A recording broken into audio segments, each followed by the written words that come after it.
Petrol ಕೂಡ ಈಗಾಗಲೇ ಹೆಚ್ಚಾಗಿರುವಂತದ್ದು. ನಾನು ಕೂಡ ಯಲಹಂಕ ಬಳಿ ಇರುವಂತಹ ಒಂದು ಪೆಟ್ರೋಲ್ ಬಂಕ್ ಬಳಿ ಕೂಡ ಇರುವಂತದ್ದು. ಇಲ್ಲೂ ಕೂಡ ಈಗ ಬೆಳಗಿಂದನೂ ಕೂಡ ಪೆಟ್ರೋಲ್ ಹಾಕ್ಸೋದಕ್ಕೆ ಕೂಡ ಬರ್ತಿದ್ದಾರೆ. ಇವತ್ತು ಕೂಡ ರೇಟ್ ಜಾಸ್ತಿ ಆಗಿದೆ. ಏನ್ ಹೇಳ್ತೀರಾ ಸರ್? ನಾನು ನೋಡೇ ಇಲ್ಲ, ಇವಾಗಲೇ ನೋಡ್ತಿರೋದು. 106 ಆಗಿತ್ತು. ಇವಾಗ ನೀವು ಹೇಳಿದ್ಮೇಲೆ ನಾನು ನೋಡ್ತಿದ್ದೆ 110 ಆಗಿದೆ. ಪದೇ ಜಾಸ್ತಿ ಆಗ್ತದೆ. 4 ಸರಿ ಜಾಸ್ತಿ ಆಗ್ತದೆ ಸರ್. ಏನ್ ಮಾಡೋದು, ಪೆಟ್ರೋಲ್ಗೆ ನಮ್ಗೆ ತುಂಬಾ ಕಷ್ಟ ಆಗಿದೆ. ಇವಾಗ ಜೀವನ ಮಾಡೋದೇ ಕಷ್ಟ ಆಗಿದೆ. ಎಲ್ಲಾ ರೇಟ್ಗಳು ಜಾಸ್ತಿ ಆಗ್ತಿದೆ. ಪೆಟ್ರೋಲ್ ಮಾತ್ರ ಅಲ್ಲ, ಎಲ್ಲ ಬೆಳೆಗಳು ಜಾಸ್ತಿ ಆಗ್ತಿದೆ.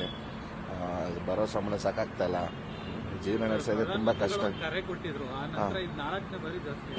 ಹೌದು ಸರ್. ಅವ್ರು ಏನ್ ಆಕ್ಷನ್ ತಗೋತಾ ಇದಾರೋ ದೇವ್ರಿಗೆ ಗೊತ್ತು. ಅವ್ರು ಏನ್ ಕೆಲಸ ಮಾಡ್ತಾ ಇದಾರೆ ಅಂತ ಯಾರಿಗೂ ಗೊತ್ತಿಲ್ಲ. ಟ್ರಾನ್ಸ್ಪರೆನ್ಸಿ ಇಲ್ಲ. ಒಂದು ಏನ್ ಆಗ್ತಿದೆ ಅನ್ನೋದೇ ನಮಗ್ ಗೊತ್ತಿಲ್ಲ. ಈ ತರ ಇರುವಾಗ ನಾವು ಏನು ಹೇಳ